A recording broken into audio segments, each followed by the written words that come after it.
খুলনা জেলার অসংখ্য নদী ও খাল দখল হয়ে যাচ্ছে।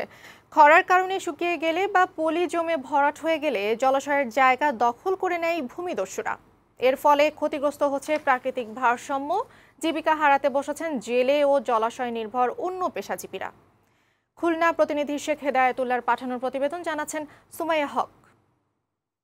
দেশের দক্ষিণের জেলা খুলনায় জালের মতন ছড়িয়ে রয়েছে অসংখ্য নদী ও খাল, কিন্তু বর্তমানে গুরুত্বপূর্ণ বেশ কিছু জলাশয় প্রাকৃতিক ও মানুষের সৃষ্ট কারণে অস্তিত্ব হারাচ্ছে। এর মধ্যে রয়েছে যশোর ও খুলনার সীমান্তবর্তী হরি, শ্রী, বুড়িভদ্রা, আপার ভদ্রা, ভদ্রা, সালতা, শিবসা, কপোতাক্ষ সহ অসংখ্য খাল ও জলাশয়।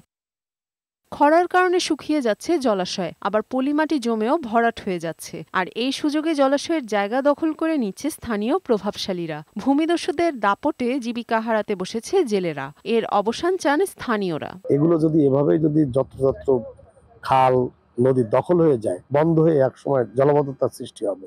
আর এখন দিনকে দিন নদী যাচ্ছে বুঝে যাওয়ার কারণে আমার ফসলাদি হচ্ছে না, আমরা বসবাস করতে বিশাল একটা সমস্যা হচ্ছে। একাত নদী ভরাট হলে এই প্রভাবশালীরা এটা দখল করে নেয়। দখলের বিষয়টি স্বীকার করলেন পানি উন্নয়ন বোর্ডের কর্মকর্তারা। দখলদারদের বিরুদ্ধে কার্যকর ব্যবস্থা নেওয়ার আশ্বাসও দিলেন। আমরা লিখিতভাবে প্রশাসনকে এটা অবগত করব।